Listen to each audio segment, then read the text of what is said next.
Hello? Is this thing on? Yeah, I know it is, but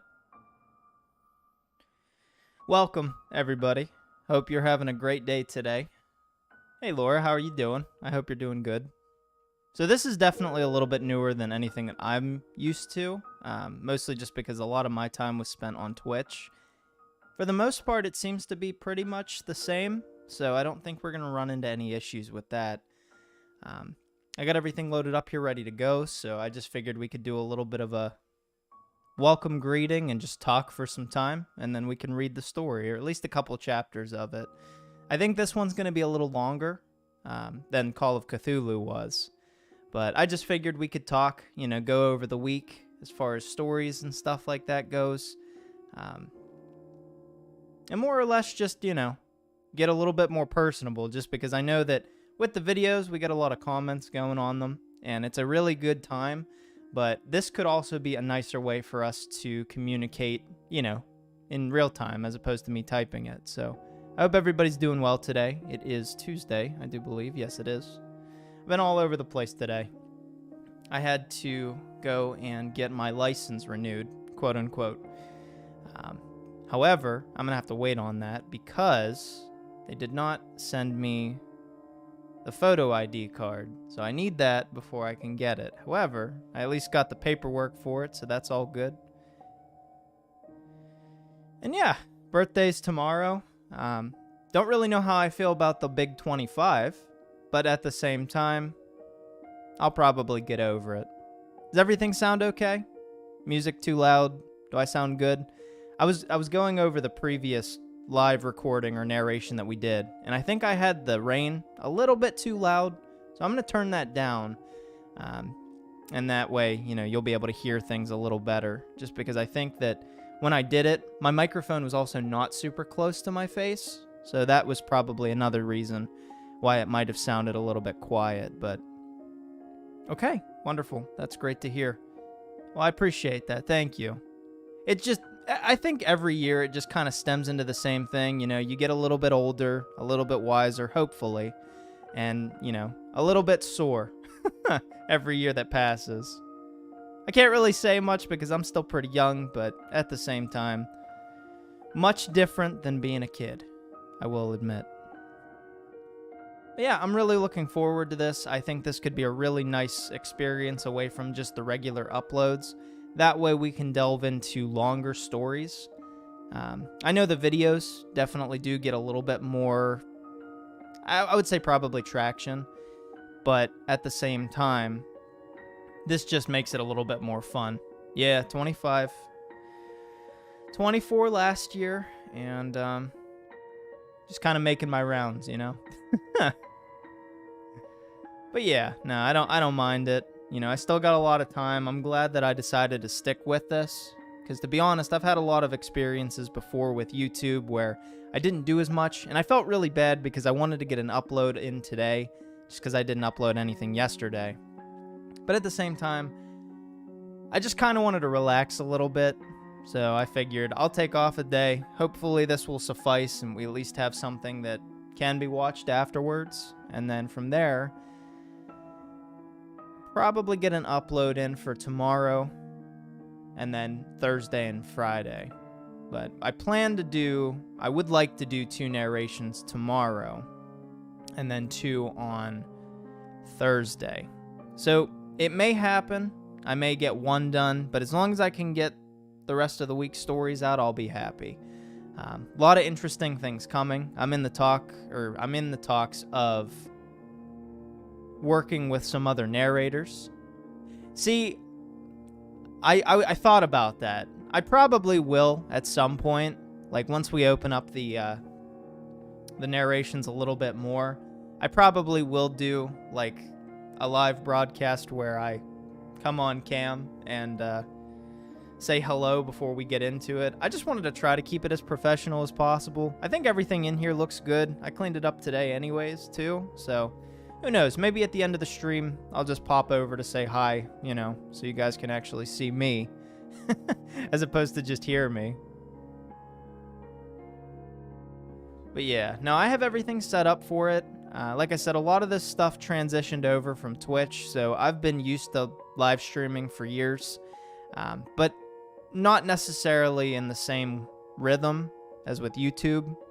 And another thing that I did also notice is I think it might be easier for people to see the streams on YouTube as opposed to going over to Twitch, just because if everything is here, we can pretty much just, trying to think of the right words for it. My words are not like coming to me right now, but we can keep everything centralized here as far as like the narrations and stuff. And who knows, maybe we can change some things up, play some games down the road on Twitch. But I think that this is probably the best bet for the actual narrations, just to keep them on YouTube. That way they're here and they're not separate from the platform. Because I felt really bad when I did Call of Cthulhu. I thought that maybe, it would get more traction, but I don't think a lot of people that watch also use Twitch. So I kind of took that into consideration, and I figured this would just be a better platform to stay on. So I think moving forward, we'll just stick to YouTube. That way, everybody gets a chance to watch it. But all right. If there's anything, special you guys want to talk about, discuss, if you guys have any questions for me, or if you want to just do like a sort of small Q&A, that's fine. I just figured we'd do a little bit of a get-together first on here.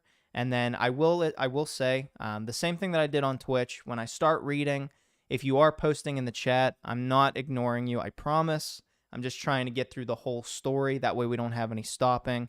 And then what I will probably do is every chapter that we finish, we'll take a break for a little bit, just so that way I'm not killing my voice. And also, that way I can, address anything or answer any questions or any comments that anyone says. So.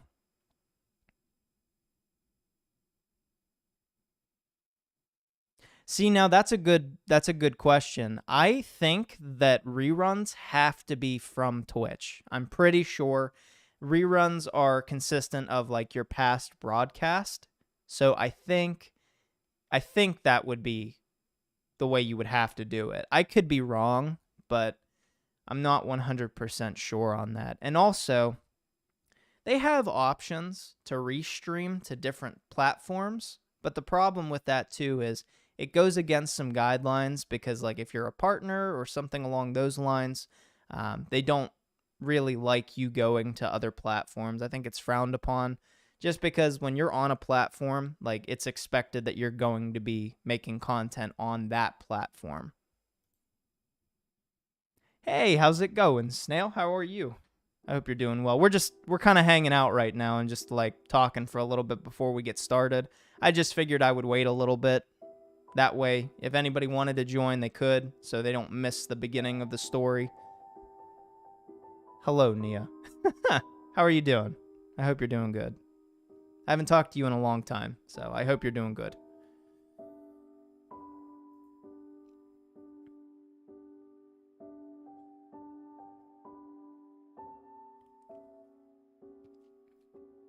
Oh.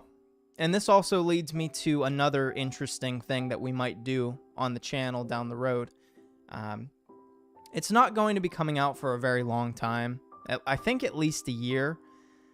But there is a game that is primarily story-driven. So kind of think of Dungeons and Dragons. However, it takes place in Appalachia. So it goes through all of the old mythos and cryptids, like the Wendigo and stuff like that. If we go back to the Kin, it kind of follows similar to that.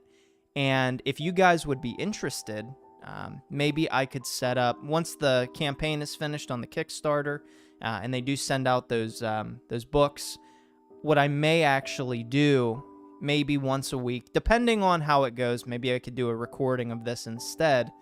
But what I would probably do is be the dungeon master or the story narrator, if you will, and I'll find some people that want to play it, and we can just kind of go through that, and I can kind of craft some different horror stories. Yes, he showed that to me as well, and it got me very excited. So if by some chance we could do it online, and you two would be interested in that, I'm down, completely 100% down for that. And if he would want to bump in and DM as well, that way I could get a chance to play, that's cool too. But I need to make sure that I double down on the Kickstarter before it's finished, because I think what I'm gonna do is get the physical product, just because I think that it's worth it. Like, from everything that I saw and just the initial intro that they had for it, it looked very cool. And I think that it would tie in very nicely with the channel here, because we would be able to craft our own horror stories, much like they do with the Creepypasta tales. So I think that could very well lead into something so interesting. He is? Okay. I was thinking about getting that one too. I might get I don't know if that's the highest one, but they have another. I'm gonna take a look at it and see which one would work best for me. I could probably get away with just getting the PDF, but I don't know. The books that they have and all of the other stuff that comes along with it seem very, like, it seems like the price is worth it. So I think that I will consider dipping into that. I kind of, like, I batted around it, but at the same time, like, I would prefer to have that. That way, like, if I want to play it later, I don't have to worry about getting it, having a hard time actually trying to get it. So we'll see. But probably within the next couple days. Maybe it'll be another birthday gift to myself. That way we have something to play. But I feel like it definitely fits the void of, like, that Cthulhu type of horror that I'm looking for. Yeah. I think that was the one that I was looking at. But I'm going to take another look at what they give you, and if it would make more sense to get the cheaper one, that is probably what I will do. But yeah, no, like I said, let him know that I really appreciate him sending me that. I messaged him a little while ago, probably within the last couple days, about it, and it looked very interesting, so I'm very excited for that. Yeah, I think it's right up my alley, and I think I could play it regularly. And, nothing against D&D or, like, Find a Time or anything like that. I just haven't really had the time, and I feel like if I have the ability to do it and can integrate it into my stuff that I'm doing here, wonderful. Really? Okay, well, I'll have to look into that a little bit more then, I think.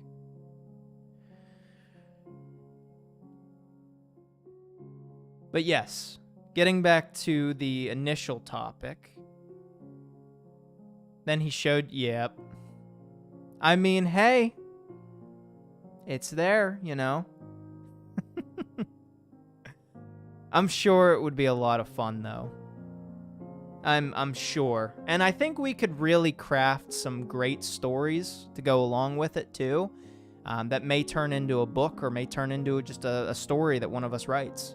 And I think that would be awesome. Like, if it's the way that I'm thinking it is, I think I already have a campaign picked out for it. I will probably tailor it around the Kin series that I did here, just because it was so much fun to read through, and obviously there weren't a whole lot of creatures in it that were involved, but it had such a dark tone that I was just trying to think of the right word for it. Oh, absolutely. We understand the forested area, and we live in it, or close by. But I've been interested in that type of mythos and that type of horror for a very long time. Like, one of my favorite horror movies is trying to think of the name of it right now, but Wrong Turn, which primarily deals with Appalachia and the trails. And they have, like, a lost civilization just trying to get by, but they're following their ritualistic ways and their back ways. And, like, they don't conform to society. So, very, very, like, creepy dynamic. And I think that's what makes it so interesting. But yeah, I think we will get started here very, very soon. Probably within the next couple minutes. So if you are interested in sticking around for the story, I'll get started with it, I would say, at about 8. I'll turn on the ambient music for this, and we'll see how well I do with the narration for this one. I know with Call of Cthulhu, there were some spots where I didn't completely understand the vocabulary, and I definitely will say I think I worked through it like a trooper, and it turned out better than expected.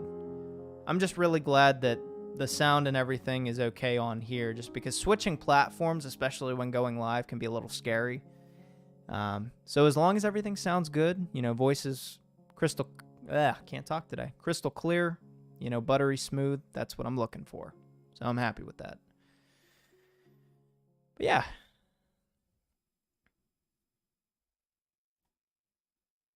Not a big fan of getting older, but I don't think anybody is, really.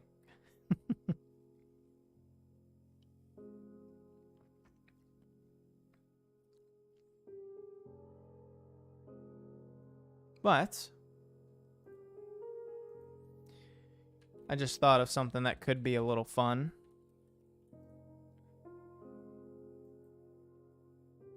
So, Dracula was written in 1897 by a man named Bram Stoker.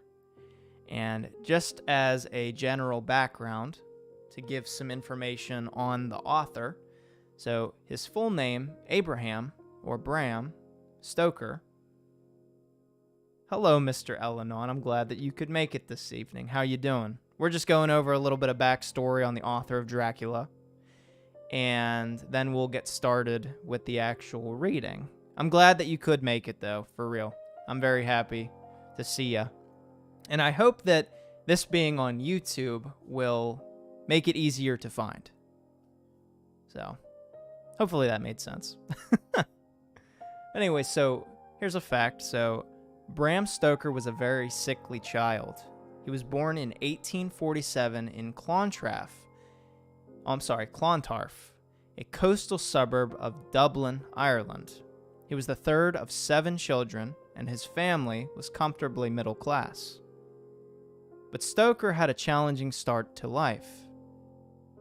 Stricken by a severe yet unexplained illness, he was confined to bed during the early years of his childhood.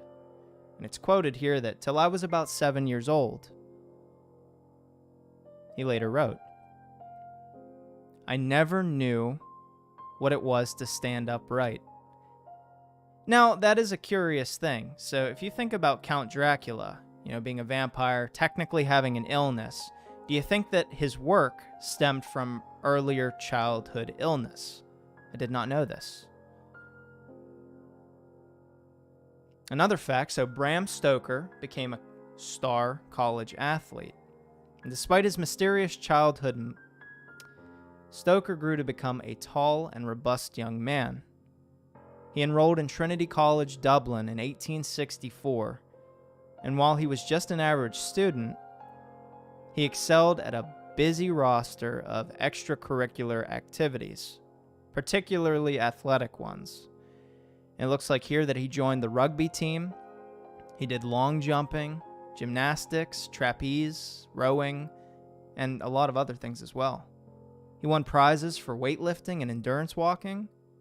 He was crowned Dublin University Athletic Sports Champion in 1867. Wow. Okay. And I guess he was also a manager for a famous actor. Now the question is, who is that famous actor?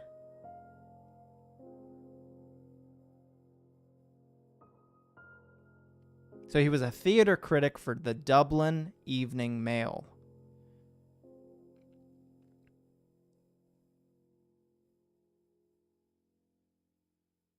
Oh, Sir Henry Irving is where he met that.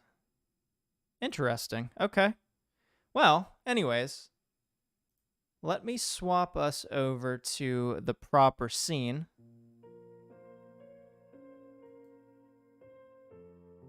Thank you, by the way. I really appreciate that. I'm just getting used to the time, you know? Not sure how I feel about it yet, but I'm sure it'll feel exactly the same. I will wake up the same as I did this morning, but with a 5 instead of a 4. That's it. So, I haven't found a way to do it yet, but normally with the stream processes that I have a way to add the chat in that box over on the right-hand side. However, I don't think I have a really nice way of adding it just yet, so I'm going to look around and do some research down the road, so that way we can also add the chat box over on the right-hand side. Actually, I did not. That is a good question.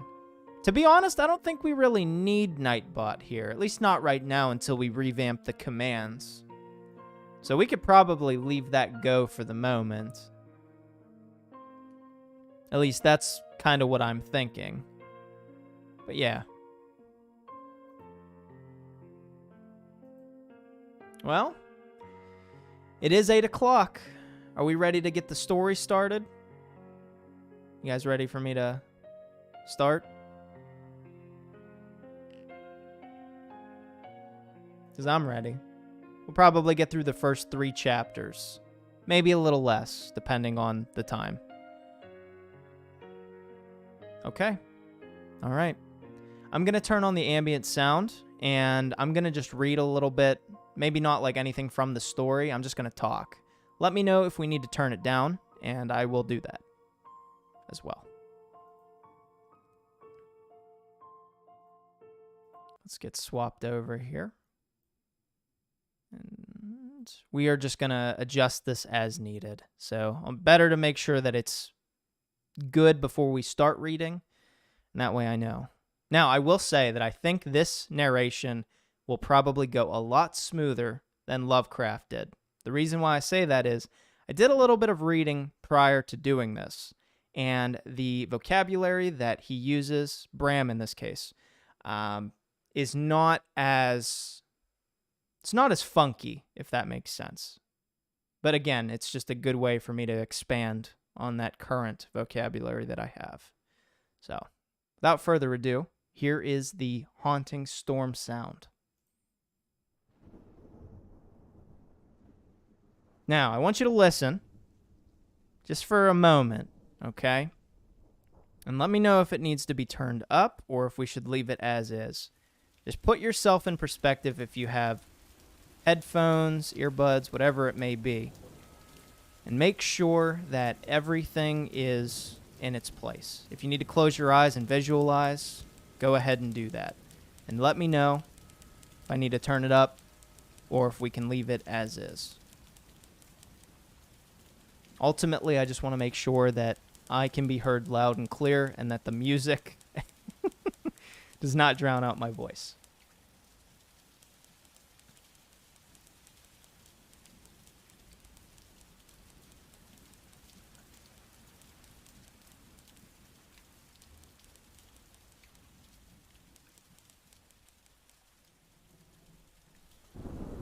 Okay. Good enough. I'm looking at the levels here on my end. Everything looks to be okay. I think the last time I did this, I had the sound to about halfway in the overall audio.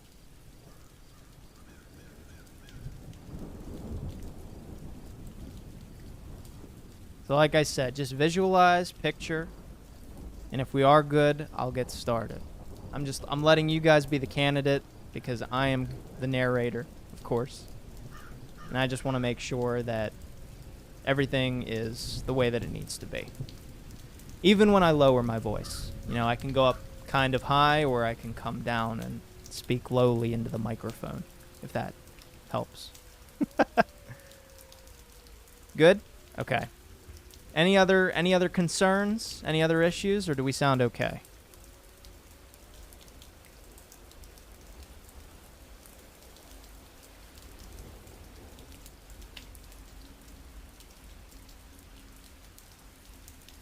I will wait for one other person to tell me that we are good, and then I will begin.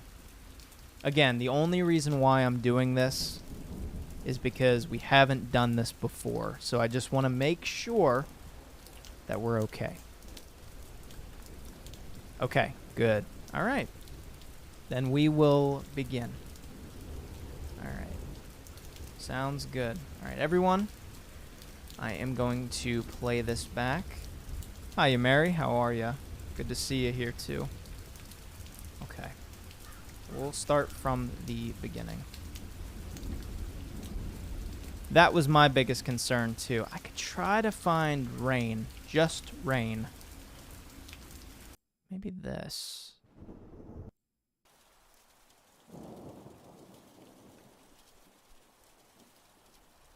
Maybe just a rain sound.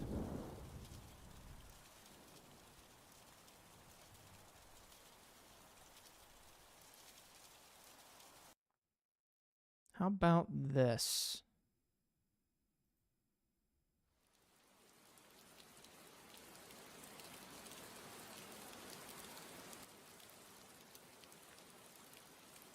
I'm glad to hear that. So I think this one is specifically just heavy rain. I think this one's probably our best bet. Very happy that a lot of you could be here this evening for this narration. I'm very much looking forward to it. I think so too. I think it definitely adds what we're looking for, but it doesn't overpower it. Okay. So, just as a fair warning, like I said at the beginning, I'm going to start the narration, and if you would like to talk in chat, feel free. I'm going to go chapter by chapter basis. So, as I'm reading, I'm not going to be responding to chat. The only reason why is because I want to get us through the whole story without any interruptions or anything like that. So, once we're finished, we'll take a break, and then we'll just talk for a little bit, and then we'll go to the next one. Wow, I can't talk today. Anyways, so yeah. If you think that I'm not responding to you, I'm not ignoring you, I promise. I probably don't have to justify that, but I just want to make it known. That way you're aware. All right. Let's get started, and let's see if this story is any good. And I think the nice part about it, too, is we can talk about the story as we go through. To be honest, I have not read the original Dracula myself, so this is a fresh take on it as well. So, without further ado, I give you Dracula by Bram Stoker. And this is the 1897 edition.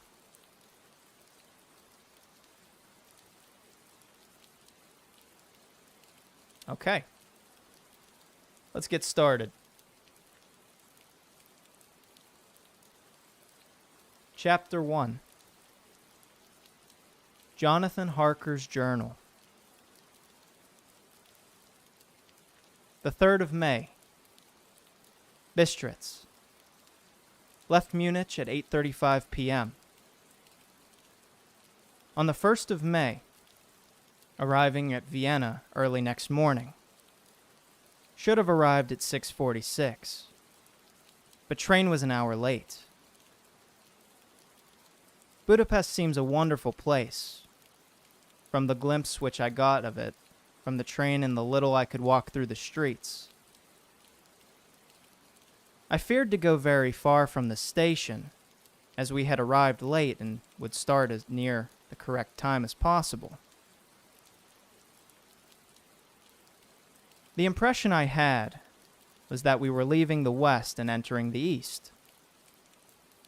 The most western of splendid bridges over the Danube, which is here of noble width and depth, took us among the traditions of Turkish rule. We left in pretty good time, and came after nightfall to Klausenburg. Here, I stopped for the night at the Hotel Royal. I had for dinner, or rather supper, a chicken done up some way with red pepper, which was very good, but thirsty. Remember, Get recipe for Mina. I asked the waiter, and he said it was called paprika hendel, and that it was a national dish. I should be able to get it anywhere along the Carpathians. I found my smattering of German very useful here indeed. I don't know how I should be able to get on without it. Having had some time at my disposal when in London, I had visited the British Museum and made search among the books and maps in the library regarding Transylvania. It had struck me that some foreknowledge of the country could hardly fail to have some importance in dealing with a nobleman of that country. I find that the district he named is in the extreme east of the country, just on the borders of 3 states, Transylvania, Moldavia, and Bukovina, in the midst of the Carpathian Mountains, one of the wildest and least known portions of Europe. I was not able to light on any map or work given the exact locality of the castle Dracula, as there are no maps of this country as yet to compare with our own Ordnance Survey maps. But I found that Bistritz, the post town named by Count Dracula, is a fairly well-known place. I shall enter here some of my notes, as they may refresh my memory when I talk over my travels with Mina. In the population of Transylvania, there are 4 distinct nationalities: Saxons in the south, and mixed with them, the Wallachs, who are the descendants of the Dacians, Magyars in the west, and Sekles in the east and north. I am going among the latter, who claim to be descended from Attila and the Hun. This may be so, for when the Magyars conquered the country in the 11th century, they found the Huns settled in it. I read that every known superstition in the world is gathered into the horseshoe of the Carpathians, as if it were the center of some sort of imaginative whirlpool. If so, my stay may be very interesting. Remember, I must ask the Count all about them.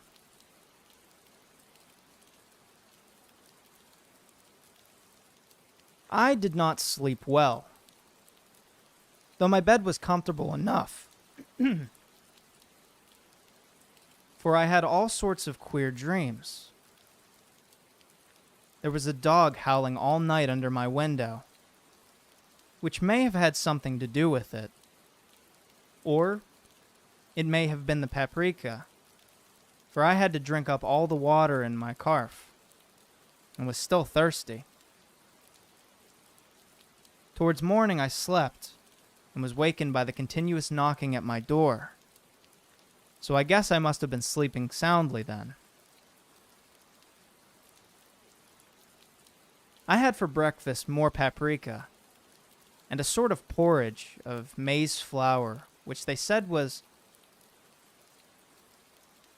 mamaliga, and eggplant stuffed with force meat, a very excellent dish, which they call impletada.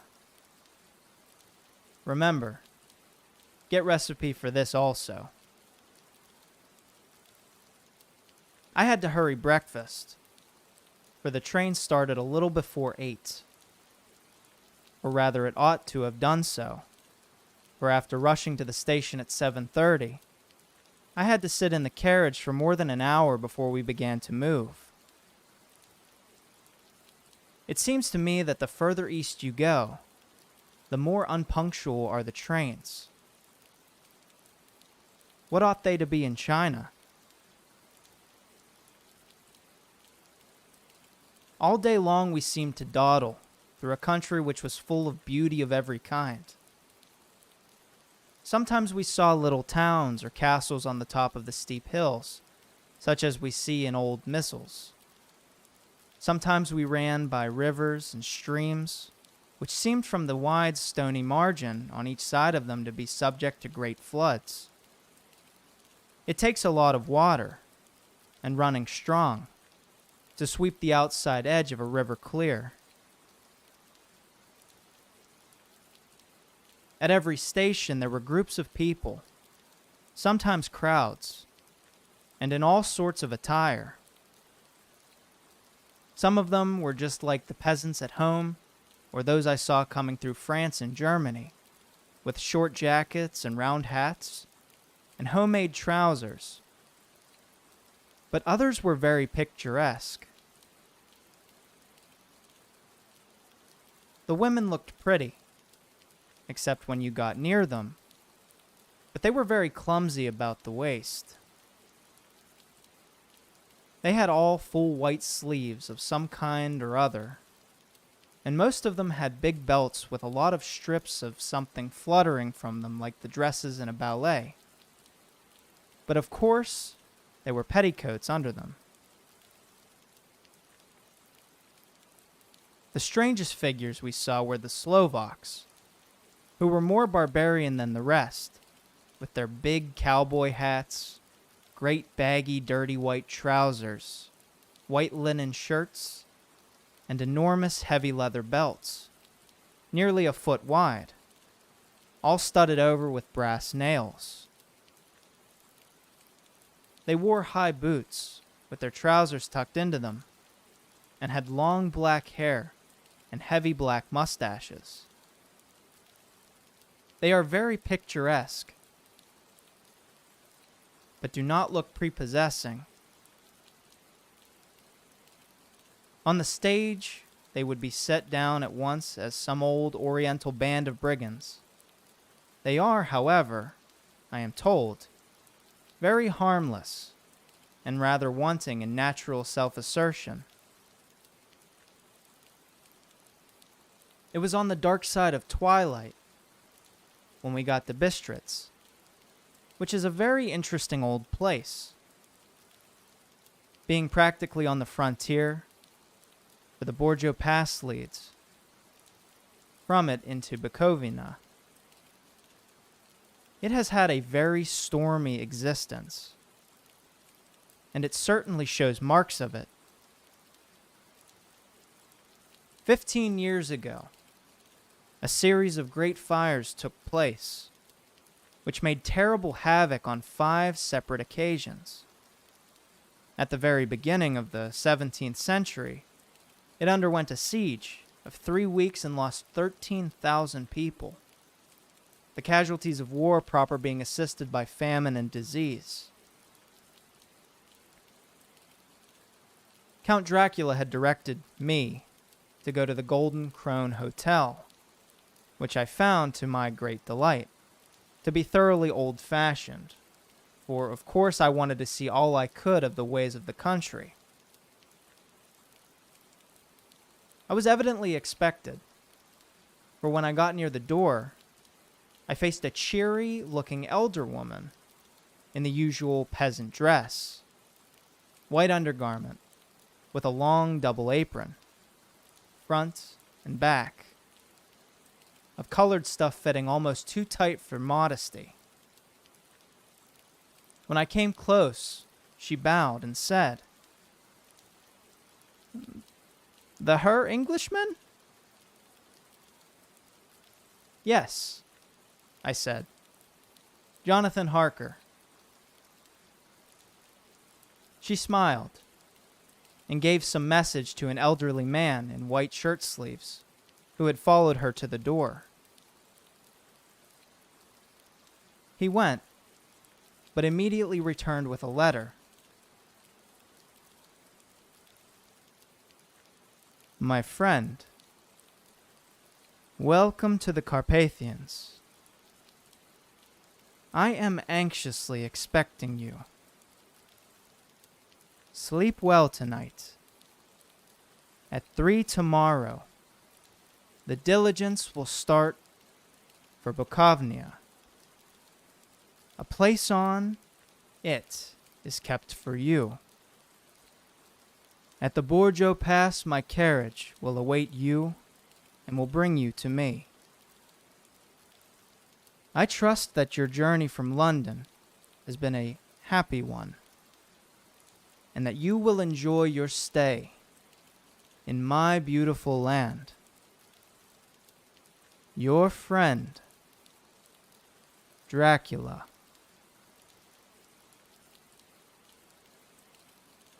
The 4th of May. I found that my landlord had got a letter from the Count, directing him to secure the best place on the coach for me. But on making inquiries as to details, he seemed somewhat reticent and pretended that he could not understand my German. This could not be true, because up to then he had understood it perfectly. At least, he answered my questions exactly as if he did. He and his wife, the old lady who had received me, looked at each other in a frightened sort of way. He mumbled out that the money had been sent in a letter, and that was all he knew. When I asked him if he knew Count Dracula and could tell me anything of his castle, both he and his wife crossed themselves, and, saying that they knew nothing at all, simply refused to speak further. It was so near the time of starting that I had no time to ask anyone else, for it was all very mysterious and not by any means comforting. Just before I was leaving, the old lady came up to my room and said in a hysterical way, "Must you go? Oh, young hare, must you go?" She was in such an excited state that she seemed to have lost her grip of what German she knew, and mixed it all up with some other language which I did not know at all. I was just able to follow her by asking many questions. When I told her that I must go at once, and that I was engaged on important business, she asked again, "Do you know what day it is?" I answered that it was the 4th of May. She shook her head and she said it again. "Oh, yes, I know that. But do you know what day it is?" On my saying that I did not understand, she went on. "It is the eve of St. George's Day. Do you not know that tonight, when the clock strikes midnight, all the evil things in the world will have full sway? Do you know where you are going and what you are going to?" She was in such evident distress that I tried to comfort her, but without effect. Finally, she went down on her knees and implored me not to go, at least to wait a day or two before starting. It was all very ridiculous, but I did not feel comfortable. However, there was business to be done, and I could not allow anything to interfere with it.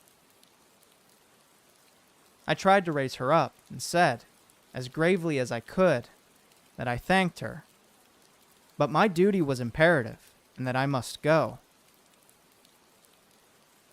She then rose and dried her eyes, and taking a crucifix from her neck, offered it to me. I did not know what to do, for, as an English churchman, I had been taught to regard such things as in some measure idolatrous, and yet it seemed so ungracious to refuse an old lady meaning so well and in such a state of mind. She saw, I suppose, the doubt in my face, for she put the rosary round my neck and said, "For your mother's sake," and went out of the room. I am writing up this part of the diary whilst I am waiting for the coach, which is, of course, late, and the crucifix is still round my neck. Whether it is the old lady's fear, or the many ghostly traditions of this place, or the crucifix itself, I do not know. But I am not feeling nearly as easy in my mind as usual. If this book should ever reach Mina before I do, let it bring my goodbye. Here comes the coach.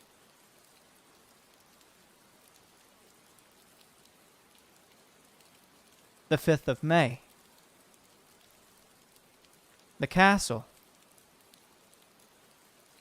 The gray of the morning has passed, and the sun is high over the distant horizon, which seems jagged, whether with trees or hills I know not, for it is so far off that big things and little are mixed. I am not sleepy, and, as I am not to be called till I awake, naturally I write till sleep comes. There are many odd things to put down, and, lest who reads them may fancy that I dined too well before I left Bistra's, let me put down my dinner exactly.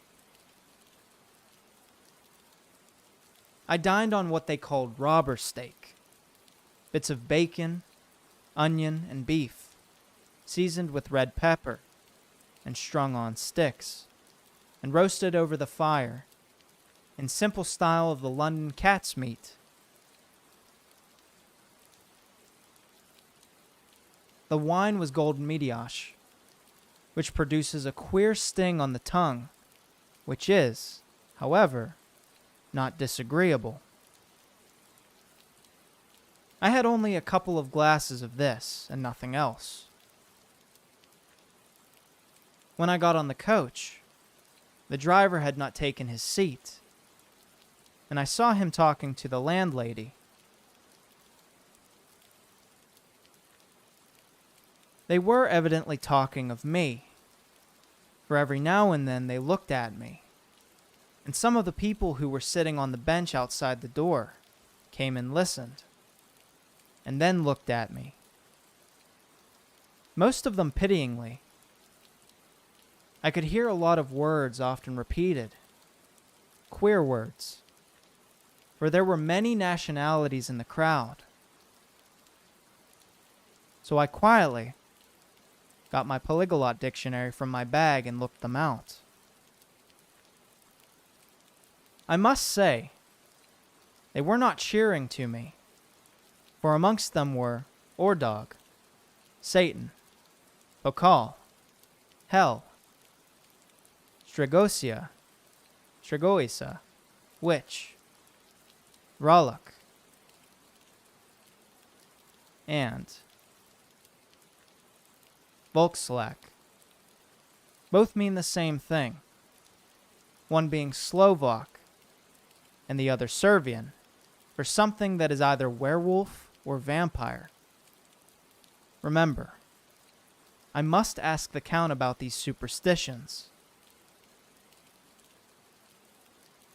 When we started, the crowd round the inn door, which had by this time swelled to a considerable size, all made the sign of the cross and pointed 2 fingers towards me. With some difficulty, I got a fellow passenger to tell me what they meant. He would not answer at first, but on learning that I was English, he explained that it was a charm or guard against the evil eye. This was not very pleasant for me, just starting for an unknown place to meet an unknown man. But everyone seemed so kind-hearted, and so sorrowful, and so sympathetic, that I could not but be touched. I shall never forget that last glimpse, which I had of the inn yard and its crowd of picturesque figures, all crossing themselves as they stood round the wide archway, with its background of rich foliage, of oleander and orange trees, in green tubs clustered in the center of the yard. Then our driver, whose wide linen drawers covered the whole front of the box seat, Gatsa, they call them, cracked his big whip over his 4 small horses, which ran a beast, and we set off on our journey.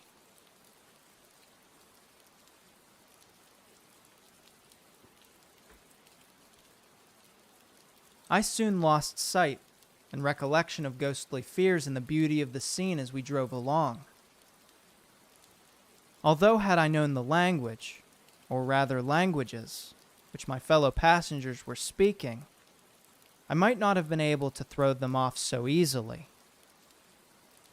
Before us lay a green, slopping land full of forests and woods, with here and there steep hills, crowned with clumps of trees or with farmhouses, the blank gabble end to the road. There was everywhere a bewildering mass of fruit blossom, apple, plum, pear, cherry. And as we drove by, I could see the green grass under the trees spangled with the fallen petals. In and out amongst these green hills of what they call here the Middle Land ran the road, losing itself as it swept round the grassy curve, or was shut out by the straggling ends of pine woods, which here and there ran down the hillsides like tongues of flame. The roads were rugged, but still we seemed to fly over it with a feverish haste. I could not understand then what the haste meant, but the driver was evidently bent on losing no time in reaching Borgo Prund. I was told that this road in the summertime is excellent, but that it had not yet been put in order after the winter snows. In this respect, it is different from the general run of roads in the Carpathians, for it is an old tradition that they are not to be kept in too good order. Of old, the hospodars would not repair them, lest the Turk should think that they were preparing to bring in foreign troops, and so hasten the war, which was always really at loading point. Beyond the green swelling hills of the Middle Land rose mighty slopes of forest up to the lofty steeps of the Carpathians themselves.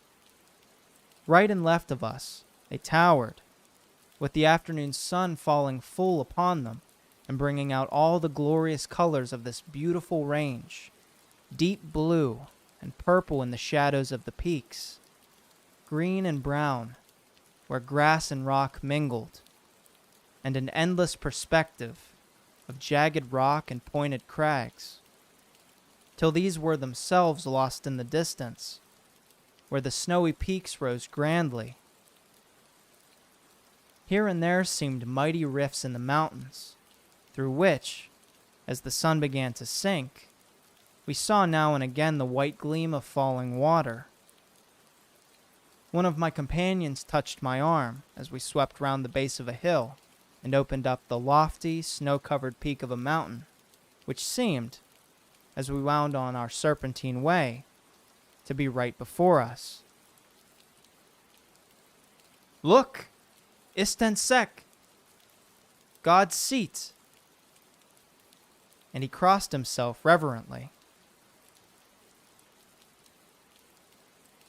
As we wound on our endless way, and the sun sank lower and lower behind us, the shadows of the evening began to creep round us. This was emphasized by the fact that the snowy mountaintop still held the sunset. It seemed to glow out with a delicate, cool pink. Here and there, we passed Czechs and Slovaks, all in picturesque attire.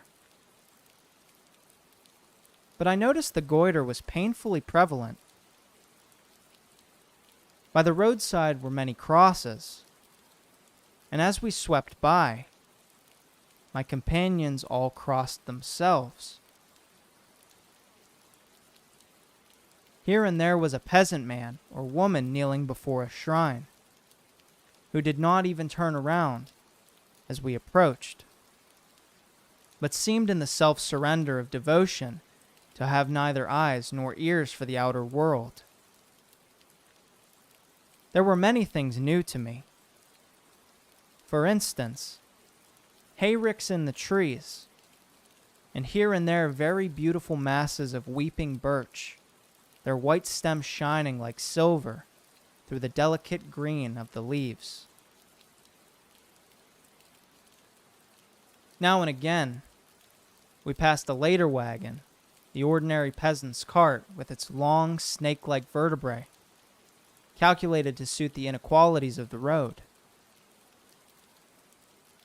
On this were sure to be seated quite a group of homecoming peasants, the Czechs with their white, and the Slovaks with their colored sheepskins, the latter carrying lance-fashion their long staves, with axe at end.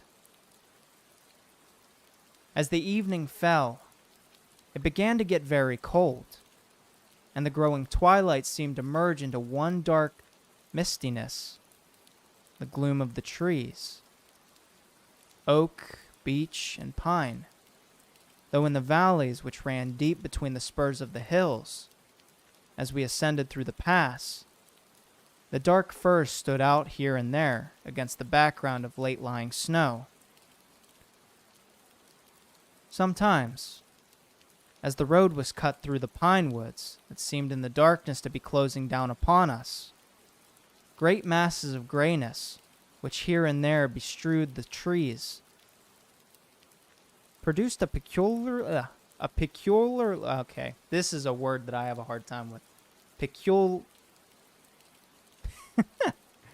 peculiarly weird and solemn effect, which carried on the thoughts and grim fancies engendered earlier in the evening, when the falling sunset threw into strange relief the ghost-like clouds which amongst the Carpathians seemed to wind ceaselessly through the valleys. Sometimes the hills were so steep that, despite our driver's haste, the horses could only go slowly. I wished to get down and walk up them, as we do at home, but the driver would not hear of it. "No, no," he said. "You must not walk there. The dogs are too fierce." And then he added, with what he evidently meant for grim pleasantry, for he looked round to catch the approving smile of the rest, "And you may have enough of such matters before you go to sleep." The only stop he would make was a moment's pause to light his lamps. When it grew dark, there seemed to be some excitement amongst the passengers, and they kept speaking to him, one after the other, as though urging him to further speed. He lashed the horses unmercifully with his long whip, and with wild cries of encouragement urged them on to further exertions. Then through the darkness, I could see a sort of patch of gray light ahead of us, as though there were a cleft in the hills. The excitement of the passengers grew greater. The crazy coach rocked on its great leather springs and swayed like a boat tossed on a stormy sea. I had to hold on. The road grew more level, and we appeared to fly along. Then the mountains seemed to come nearer to us on each side and to frown down upon us. We were entering on the Borgio Pass, One by one, several of the passengers offered me gifts, which they pressed upon me with an earnestness which would take no denial. These were certainly of an odd and varied kind, but each was given in simple good faith, with a kindly word and a blessing, and that same strange mixture of fear-meaning movements which I had seen outside the hotel at Bistritz, the sign of the cross and the guard against the evil eye.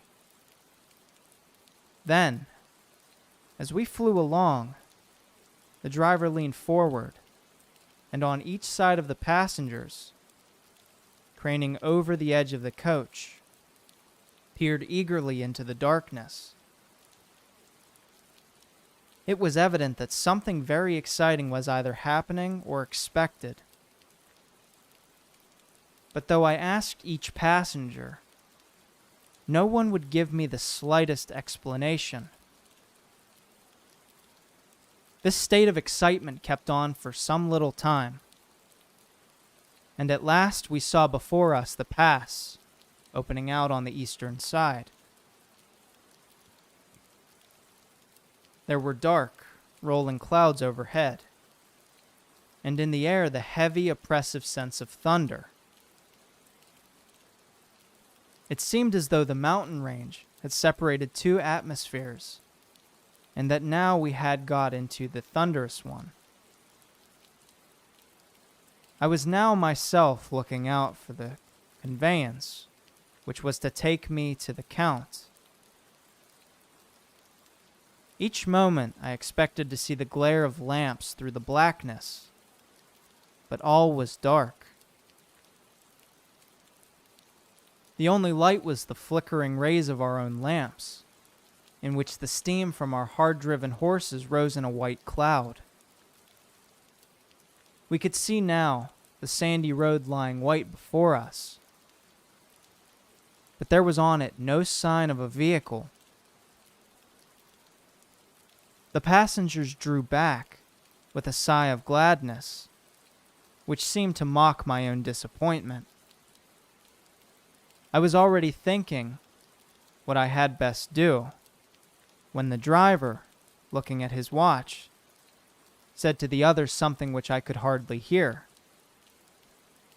It was spoken so quietly and in so low a tone, I thought it was. An hour less than the time. Then, turning to me, he spoke in German, worse than my own.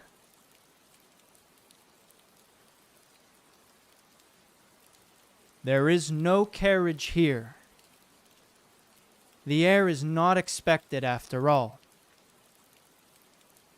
He will now come on to Bukovina and return tomorrow or the next day. Better the next day. Whilst he was speaking, the horses began to neigh and snort and plunge wildly, so that the driver had to hold them up. Then, amongst a chorus of screams from the peasants and an universal crossing of themselves, a calash with 4 horses drove up behind us, overtook us, and drew up beside the coach. I could see from the flash of our lamps, as the rays fell on them, that the horses were coal-black and splendid animals. They were driven by a tall man, with a long brown beard and a great black hat, which seemed to hide his face from us.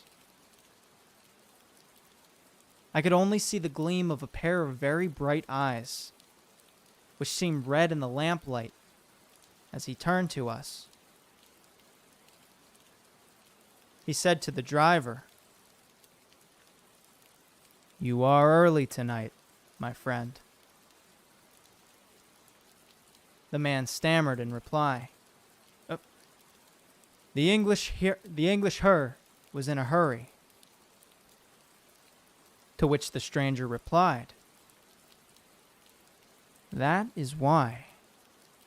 I suppose you wished him to go to Bukovina. You cannot deceive me, my friend.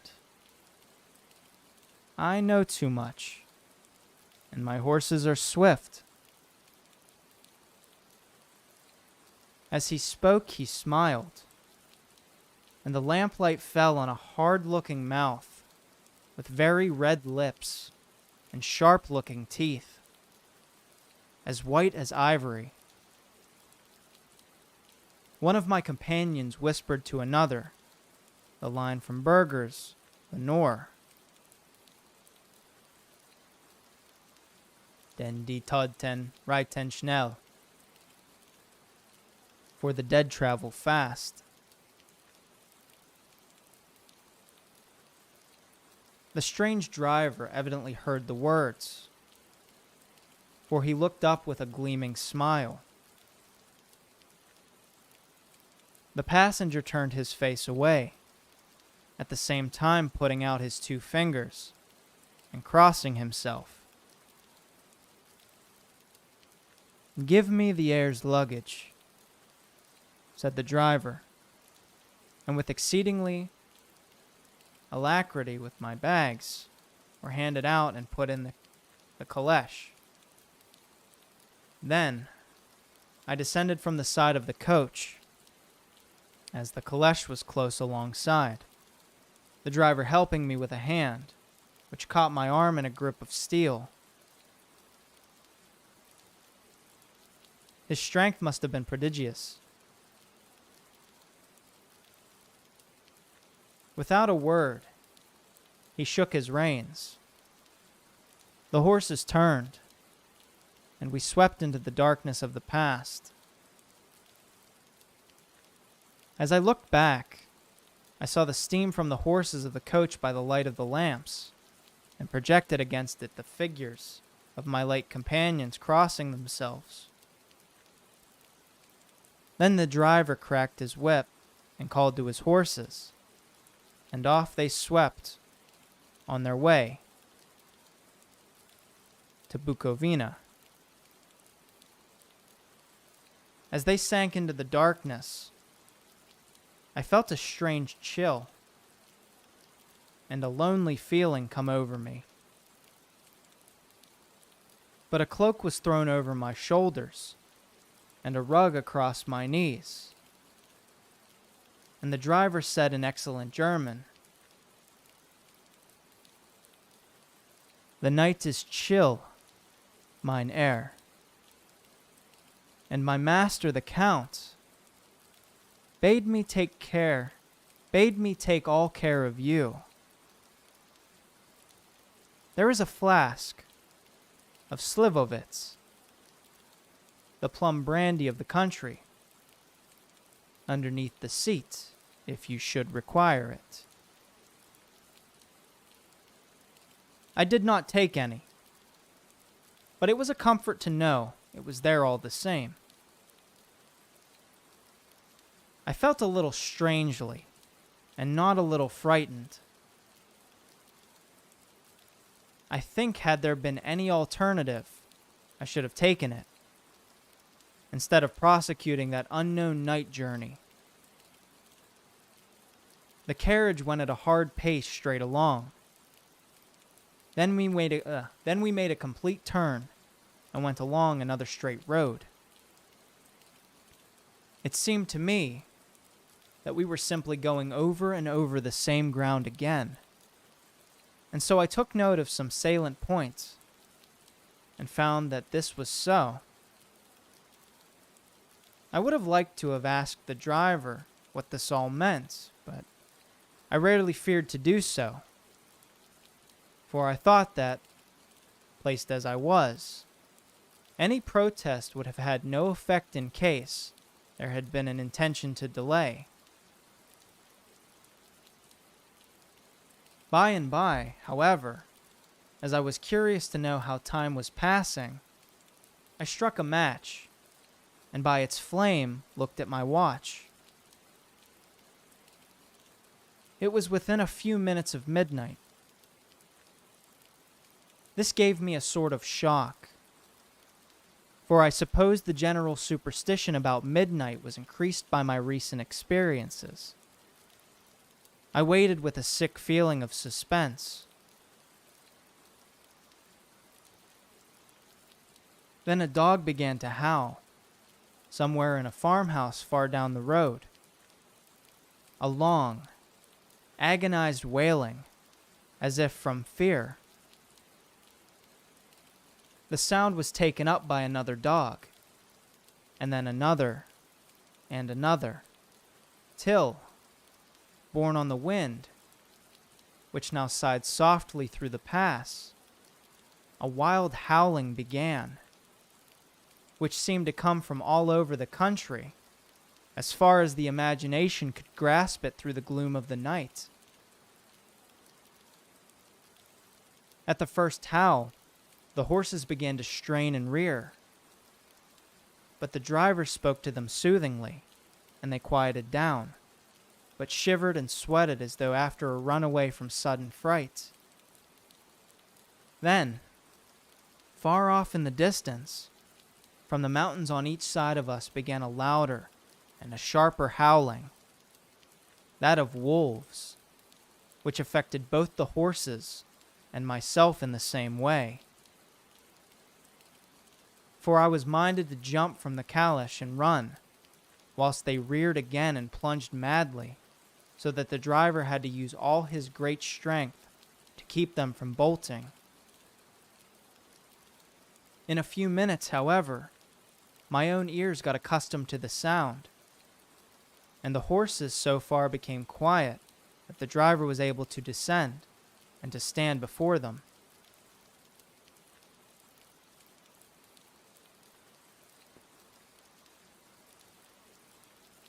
He petted and soothed them, and whispered something in their ears, as I have heard of horse tamers doing, and with extraordinary effect, for under his caresses they became quite manageable again, though they still trembled. The driver again took his seat, and shaking his reins, started off at a great pace. This time, after going to the far side of the pass, he suddenly turned down a narrow roadway, which ran sharply to the right. Soon we were hemmed in with trees, which in places arched right over the roadway, till we passed as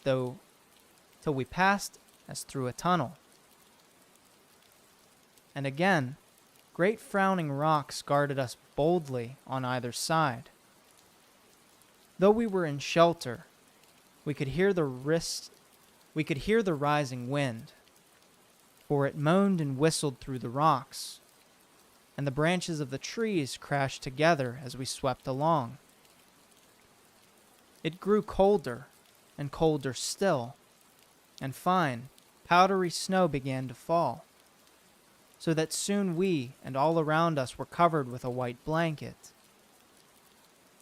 The keen wind still carried the howling of the dogs, though this grew fainter as we went on our way. The baying of the wolves sounded nearer and nearer, as though they were closing round on us from every side. I grew dreadfully afraid, and the horses shared my fear.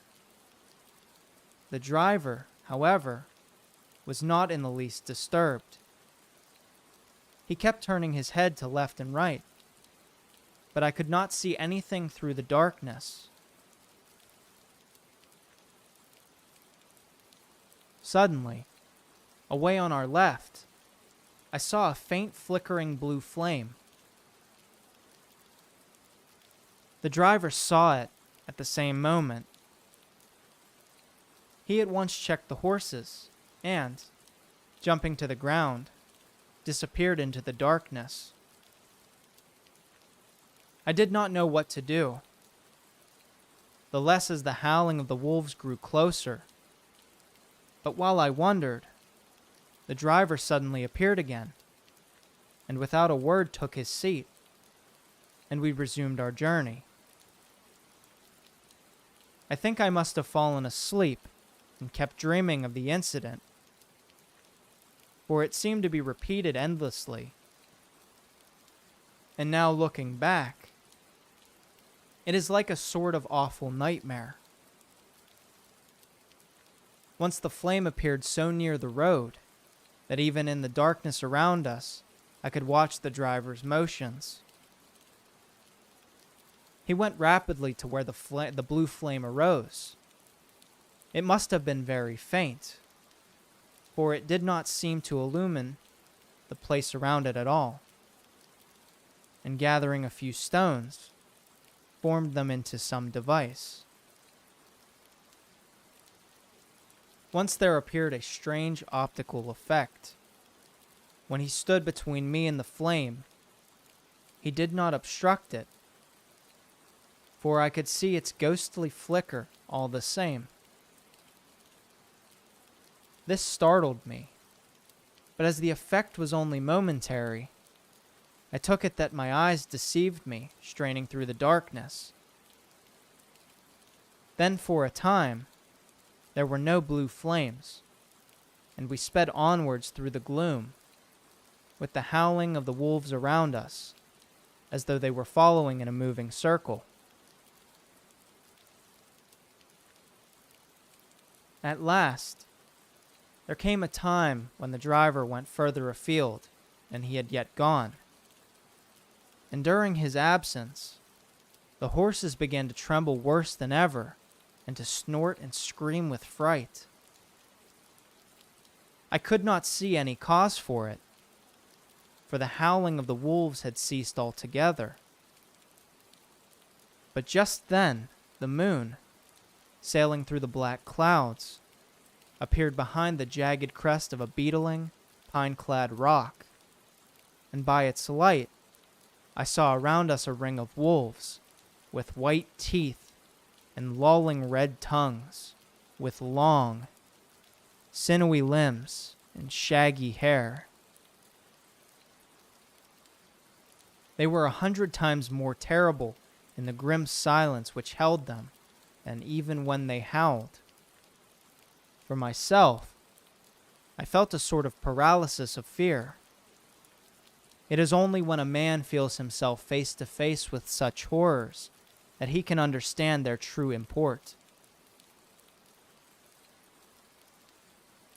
All at once, the wolves began to howl, as though the moonlight had had some peculiar effect on them. The horses jumped about and reared, and looked helplessly round with eyes that rolled in a way painful to see. But the living ring of terror encompassed them on every side, and they had perforce to remain within it.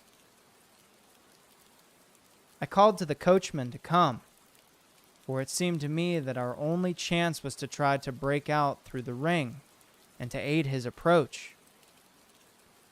I shouted and beat the side of the caleche, hoping by the noise to scare the wolves from the side, so as to give him a chance of reaching the trap. How he came there I know not, but I heard his voice raised in a tone of importance towards the sound, saw him stand in the roadway. As he swept his long arms, as though brushing aside some impalpable obstacle, the wolves fell back and back further still.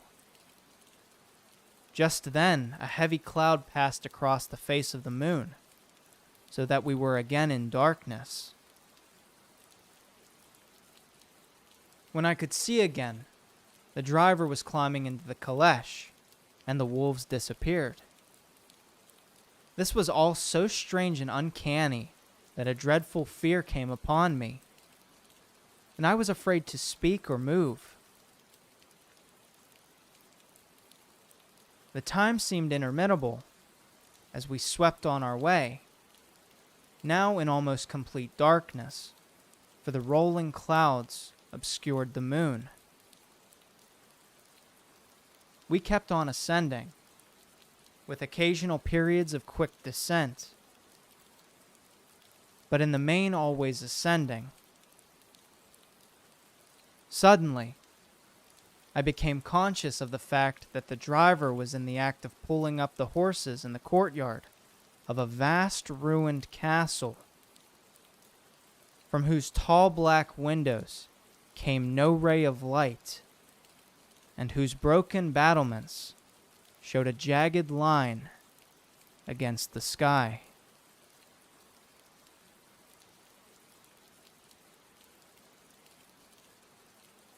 That concludes chapter 1. I hope you enjoyed.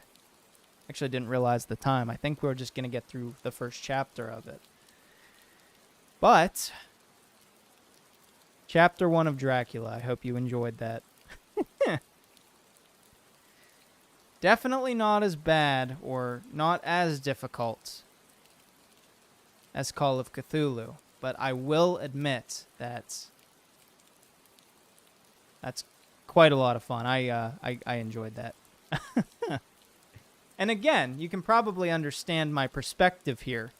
When you're doing a live narration as opposed to a recorded video for your narrations and your voice, it's definitely a bit more... I do believe so, yes. And what I was probably going to do after we finish this, I think I'm going to download it and I'm going to cut it into a proper video where it just is the story itself. But yes. When I ended the stream earlier when I was testing, it was still visible. The only peculiarity, that was the only word, and I don't know why that was the hard word for me. I think it was just the way that I was looking at it. Peculiarity, or something along those lines. But yes. I'm so used to redoing the lines that it's a hurdle to get over. But I try to go with the endurance, and I think doing this more often will probably help that big time. So if you guys are interested and would like me to continue with Dracula, we can continue reading if you think this would be a nice addition to the channel. So I like the story, and I definitely think that the first chapter of it was able to provide a very nice dynamic for setting up the scene. Like, you can tell that all of the villagers and everyone were very much against him going to the castle. And I find that so interesting, because the entire way through it, there was that sense of dread that they did not want him to go there.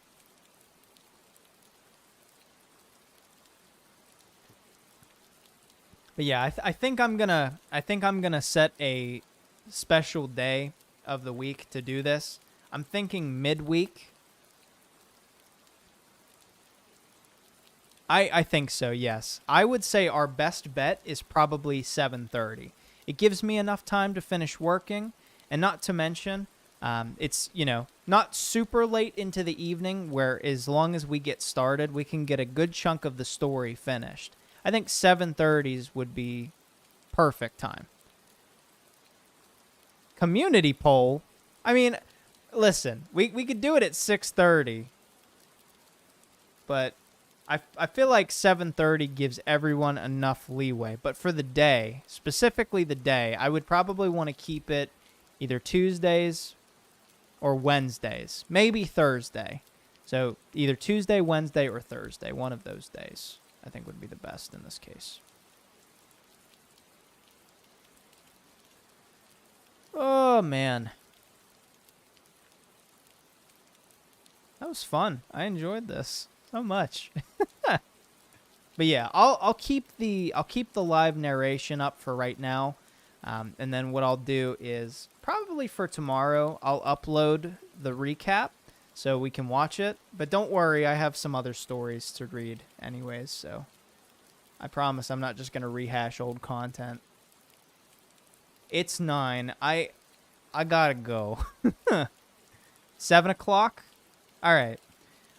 I'll tell you what. Next week, we'll do it longer. I have a lot of stuff going on. We're going to pick up a puppy at some point tomorrow in the afternoon, so I'm just trying to I guess, kind of ease into it. I think we did a pretty good job here. I'm happy that we got some interaction, and I'm sure if we do this more often, there will probably be more that come. I'm sorry, Gauncher. I'm sorry. But yeah, we're going to pick up a puppy tomorrow, and to be honest, I'm going to probably relax and chillax for a little while tonight. Oh, and I did say that I would come on cam. If you guys want me to, like, say hello, I can oblige. I can oblige. I'll come on stream and say hello.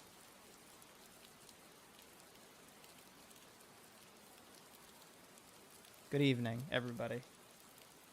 I still got to get a haircut, but yes, this is me. This is the channel. You've probably been on here before. Welcome. If you haven't been, I am here. So, if you haven't seen my face prior and you haven't seen me like on the other stream, now you know what I look like. Did I scare you? Yeah.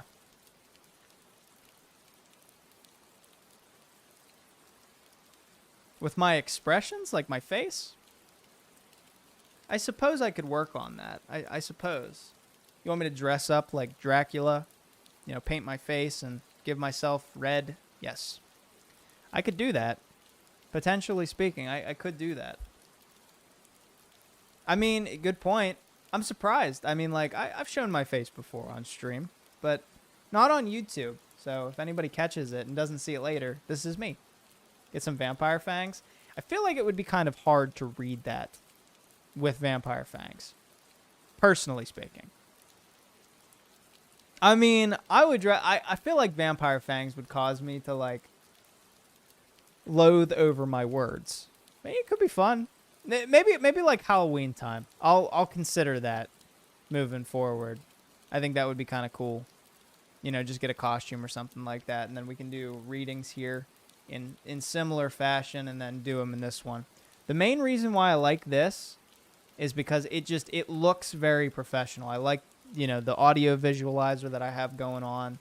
I got the fun little background image, and I got the title of the story. So it's definitely, I think, much more professional than it really has ever been. And that's exactly what I was going for in this case. But yes, I hope that everyone here enjoyed their stay. Thank you so much for taking the time to watch this afternoon. I really appreciate you coming to watch. So I found it through Streamlabs. I got a specific theme, and then I imported that theme in, and that transitional phase with the trees, it was already in there, and it was perfect for what I needed it. So I'm glad that I found a theme that fits it, so I think that this will work out very well. And now that I know that YouTube streaming is very easy, expect the live streams on here. It just kind of makes the most sense, I think. So I think this is going to be the place where we keep everything. You know, we just do all of the narration specifically here. That way there isn't one or two places that we need to go. You know, it's just here. But we'll figure that out when we get to that point, you know. But okay. So I think that will do it for me this evening, everyone. Again, thank you so much for watching. I really do appreciate you taking the time out of your day to listen to me read for that good hour and a half, maybe a little longer. I think we started at 7:30, so about an hour and a half, yeah. I plan to do a longer one. I'll try to figure out what day is the best. I think I will run a community poll, whether it be today or tomorrow, and see what day everybody would like the narration to be. That way, you know, we get more people here that are able to do so, but we can still offload the narration too. Thank you again, Laura. I really appreciate you stopping by, and I appreciate the birthday wishes. Thank you so much. And again, friends, stay safe. Have a wonderful day tomorrow. I'm going to try to enjoy my birthday as much as I can. Probably not going to do much, but I'm just going to relax and take it easy. And then expect a narration tomorrow at 5:30. I'm not going to say what it is, but I will say it anyways. I think we're going to go back to the Supermarket Memoirs. We haven't given Barnaby's like love in the last couple days, so I think it's probably a good idea that we return back to that point and continue with the story. And also, I just really appreciate you guys being here. This has been something that I've enjoyed doing for the last couple months, and I think that, you know, the community that we have here, be it small or large, is just something special. Everybody has had a really good time with it. There hasn't been any issues, and I think that it's just been a nice and kind place that we can all sort of like get together and hang out, you know, through expression of story and word. And that's something that I love. Wendy, I'm so glad that you could join us. I'm just about to wrap up, but I'm glad that you stopped by. Thank you. I really appreciate that. Much appreciated. And just to let you know, for anybody that is coming in, if you missed the story, don't worry. The upload is going to be on here. I am probably going to take it off at some point because I'm going to re-upload it into a better story, if that makes sense. I'm just going to get the snippet of the full story. That way you can go through and read it or listen to it. And who knows? Maybe I'll keep the live narration up too, just so I have a thing to look back on later, you know, as I get better with them. But yes, I do plan on doing this way more frequently. I would like to do it once a week. We are staying on YouTube specifically for this. So if you are interested in catching a narration live, you should be able to pop in when you can. But yes, I think that pretty much covers everything for tonight. If you do happen to find like a horror story, or if you have a, I was thinking about it too. If any of you have any weird encounters, you know, maybe it was like an encounter with a person, an experience that you had, something that was scary or something that would like be considered horror, you know, maybe like a paranormal experience, maybe you saw like a creature, or even like just a like a traumatic experience that you would like to share, feel free to write it and send it to me. I post my email in all of the descriptions, so if you have something that you want to share and you want me to bring it to the channel and bring it to life, I'd be more than happy to. I know like personal accounts and experiences can be a little triggering though, so if it isn't something that you can bring up, not to worry. Just figured that, you know, live encounters and like experiences would be another good sort of playlist that we could potentially do as well. So like I said, I'm going to run that poll to see what day would be best to do the community days for the live narrations. And just be back tomorrow for a new one. Again, 5:30. I'm going to make sure that I post it on time. I know it's my birthday, but I still want to get something out to you guys. And again, I really, really appreciate everybody that decided to watch. So again, thank you so much, and I will see you guys tomorrow. Have a wonderful night. Stay safe again. Don't do anything that I wouldn't do. And I hope you had fun. Safe travels, stay safe, and take care. I'll see you tomorrow. You are correct. I still do need to come down there.